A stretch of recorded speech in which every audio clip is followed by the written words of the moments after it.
মার্কিন যুক্তরাষ্ট্র এবং ইউরোপীয় ইউনিয়ন ইইউ একটি গুরুত্বপূর্ণ বাণিজ্য চুক্তিতে পৌঁছেছে, যা বিশ্ব বাণিজ্যে প্রায় 1/3 নিয়ন্ত্রণকারী এই দুই অর্থনৈতিক শক্তির মধ্যে সম্ভাব্য বাণিজ্য যুদ্ধ এড়িয়েছে।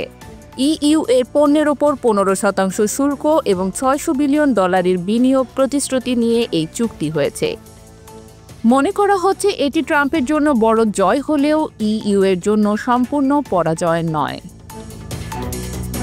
27 জুলাই স্কটল্যান্ডের টার্নবেরিতে মার্কিন প্রেসিডেন্ট ডোনাল্ড ট্রাম্প এবং ইউরোপীয় কমিশনের প্রেসিডেন্ট উর্সুলা ফন ডের লিয়েনের মধ্যে বৈঠকের পর এই চুক্তি ঘোষণা করা হয়। ট্রাম্পের হুমকি দেওয়া 30% শুল্কের পরিবর্তে ইইউ এর পণ্যের ওপর 15% শুল্ক আরোপ করা হয়েছে, যা ফার্মাসিউটিক্যাল, সেমিকন্ডাক্টর এবং গাড়ির মতো প্রধান রপ্তানি পণ্যের ক্ষেত্রে প্রযোজ্য।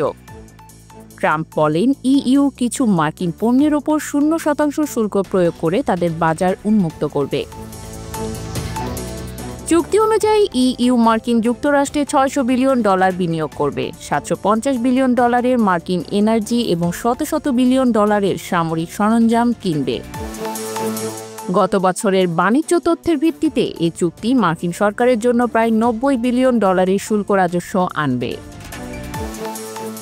ইইউ এর জন্য এই চুক্তি একটি আংশিক জয়, কারণ 15% শুল্ক ট্রাম্পের হুমকি দেওয়া 30% শুল্কের তুলনায় কম।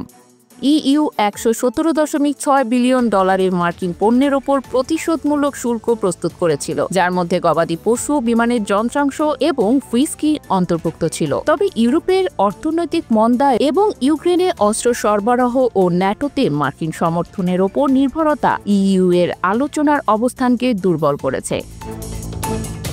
এদিকে ট্রাম্পের জন্য এই চুক্তি আরেকটি বড় জয়, কেননা তিনি জাপান, যুক্তরাষ্ট্র, ভিয়েতনাম এবং ইন্দোনেশিয়ার সঙ্গে অনুরূপ চুক্তি করেছেন। তিনি মার্কিন বাণিজ্য ঘাটতি কমাতে বিশ্ব অর্থনীতি পুনর্গঠনের লক্ষ্য নিয়েছেন।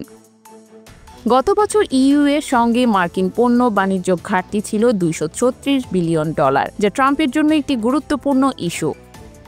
ফন ডের লিয়েন স্বীকার করেছেন যে এই ঘাটতি ভারসাম্য করা প্রয়োজন। আগামী 48 ঘন্টার মধ্যে মার্কিন চীন বাণিজ্য আলোচনায় অগ্রগতির সম্ভাবনা রয়েছে, যেখানে ট্রাম্প সম্প্রতি বলেছেন চীনের সঙ্গে সম্পর্ক খুব ভালো এবং বিরল আর্থধাতু রপ্তানির সমস্যার সমাধান হয়েছে। তবে চীন অন্য মার্কিন বাণিজ্য অংশীদারদের তুলনায় কঠিন অবস্থান নিয়েছে।